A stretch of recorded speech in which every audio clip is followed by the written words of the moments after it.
Hello students, welcome to our channel আস্থা educare. আজকে আমি তোমাদের ক্লাস 11-এর ফার্স্ট সেমিস্টারের যে দৃশ্যকাব্য আছে কৃপণ কপালী, সেই কৃপণ কপালী থেকে সম্ভাব্য কয়েকটি গুরুত্বপূর্ণ এমসিকিউ প্রশ্ন উত্তর নিয়ে আলোচনা করব।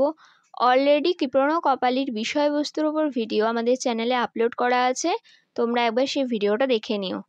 ক্লাস 6 থেকে ক্লাস 12 আমরা অনলাইন কোচিং ক্লাস প্রোভাইড করে থাকি। আর্টসের সমস্ত সাবজেক্ট আমাদের কোচিংয়ে পড়ানো হয়। যদি তোমরা অনলাইন ব্যাচে জয়েন হতে চাও তাহলে নিচে দেওয়া নাম্বারে আমাদের সাথে কন্ট্যাক্ট করো। এবার চলো তোমাদের প্রশ্ন উত্তর এক এক করে দেখে নেওয়া যাক। প্রথমে দেখো আছে দৃশ্যকাব্যের অপর নাম কি। প্রথমে ইহা মৃগ, গদ্যকাব্য, রূপক, উপরূপক। এর উত্তর হবে রূপক। দ্বিতীয় আছে প্রহসন হলো এক প্রকার, রূপক, উপরূপক, প্রকরণ, ভান। এর উত্তর হবে রূপক। এরপর আছে শ্রীজীব ন্যায়তীর্থ কোথায় জন্মগ্রহণ করেন। প্রথমে আছে নৈহাটির ভাটপাড়ায়, এরপর হুগলির কামারপুকুরে, এরপর হাওড়ার সাঁতরাগাছিতে, এরপর হুগলির শ্রীরামপুরে। এর উত্তর হবে নৈহাটির ভাটপাড়ায়। পরবর্তী প্রশ্ন আছে দেখো চিপিটক ও চর্বণম শব্দটির অর্থ কী। প্রথমে আছে মুড়ি চেবানো, পরে আছে খই চেবানো, পরে আছে মুড়কি চেবানো, তারপরে আছে চিড়ে চেবানো। এর উত্তর হবে চিড়ে চেবানো। পরবর্তী প্রশ্ন আছে দেখো রঙ্গিনী কে। প্রথমে আছে পঙ্গুরামের স্ত্রী, এরপরে আছে কপালীর স্ত্রী, তারপর আছে বৈদ্যের স্ত্রী, তারপর আছে পঙ্গুরামের মা। এর উত্তর হবে কপালীর স্ত্রী। পরবর্তী প্রশ্ন দেখো আছে কপালীর বাড়ির পরিচারিকা কে। প্রথমে আছে মন্থরা, এরপর রঙ্গিনী, মানথরা, জবা। এর উত্তর হবে মন্থরা। পরে আছে দেখো কপালীর ছাতাটি কে ফেলে দিয়েছিল। প্রথমে আছে রঙ্গিনী, পরে আছে কপালী নিজেই, এরপর আছে পঙ্গুরাম, এরপর আছে কপালীর পরিচারিকা। এর উত্তর হবে কপালীর পরিচারিকা। পরবর্তী প্রশ্ন আছে দেখো ছাতাটি কোথায় ফেলে দেওয়া হয়েছিল। রাস্তায়, মাঠে, নদীতে নাকি ছাদে। এর উত্তর হবে রাস্তায়। পরবর্তী প্রশ্ন দেখো ছাতাটি কেমন অবস্থায় পড়েছিল। প্রথমে আছে ছেঁড়া জুতোর ন্যায়, এরপর আছে কাটা ছোট চারা গাছের ন্যায়, এরপরে আছে কাটা বড় গাছের ন্যায়, এরপরে আছে কোনোটি নয়। এর উত্তর হবে কাটা ছোট চারা গাছের ন্যায়।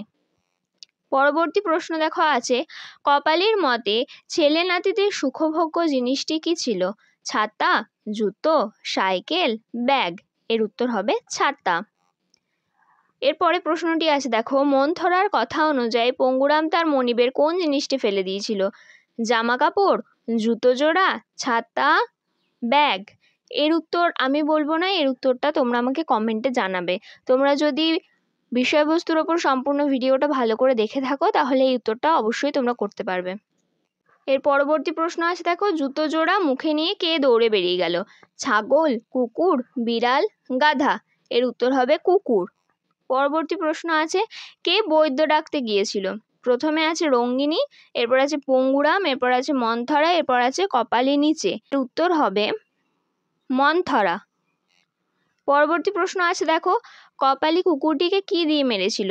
হাত, জুতো, ছাতা, লাঠি। এর উত্তর হবে ছাতা।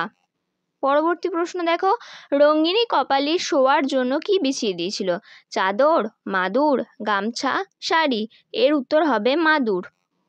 পরবর্তী প্রশ্ন দেখো আছে বৈদ্য কপালীর কি পরীক্ষা করে লক্ষণ ভালো নয় বলেছিল। প্রথমে আছে রক্ত, এরপর আছে হস্তনাড়ি, এরপর আছে কফ, এরপর আছে চোখ। এর উত্তর হবে হস্তনাড়ি। পরবর্তী প্রশ্ন আছে ক্ষতস্থান পোড়ানোর জন্য বৈদ্য কী ব্যবস্থা নিয়েছিলেন। প্রথমে আছে উত্তপ্ত লৌহ শলাকা, ক্ষয়ে আছে উত্তপ্ত কাঠের, গয়ে আছে গরম দুধের, এরপরে আছে গরম চায়ের। এর উত্তর হবে উত্তপ্ত লোহার শলাকা। এরপর আছে পরবর্তী প্রশ্ন দেখো বৈদ্যের কথা অনুযায়ী চিকিৎসা না করলে কপালী কোন রোগে আক্রান্ত হবে। প্রথমে আছে নিউমোনিয়া, পরে আছে টাইফয়েড, এরপর আছে কলেরা, এরপর আছে জলাতঙ্ক। এর উত্তর হবে জলাতঙ্ক। পরবর্তী প্রশ্ন আছে দেখো কুকুরের ন্যায় শব্দ করে কে বৈদ্যকে আক্রমণের চেষ্টা করেছিল। কপালী, রঙ্গিনী, মন্থরা নাকি পঙ্গুরাম। এর উত্তর হবে কপালী। শেষ প্রশ্ন দেখো আছে কপালী কি বৈদ্যর চলে যাওয়াতে খুশি হয়েছিলেন। না, হ্যাঁ, অল্প হয়েছিলেন, কেঁদেছিলেন। এর উত্তর হবে হ্যাঁ। আমাদের ভিডিও যদি ভালো লেগে থাকে তাহলে অবশ্যই চ্যানেলটি সাবস্ক্রাইব করে বেল আইকনটা প্রেস করে রাখবে, যাতে পরবর্তী ভিডিও দেওয়ার সাথে সাথে তোমাদের কাছে নোটিফিকেশন পৌঁছে যায়। এবং এই ভিডিওটি যদি ভালো লেগে থাকে তাহলে অবশ্যই একটা কমেন্ট করে দেবে এবং লাইক শেয়ার করে নিজের বন্ধুদের মাঝে ভিডিওটি ছড়িয়ে দাও।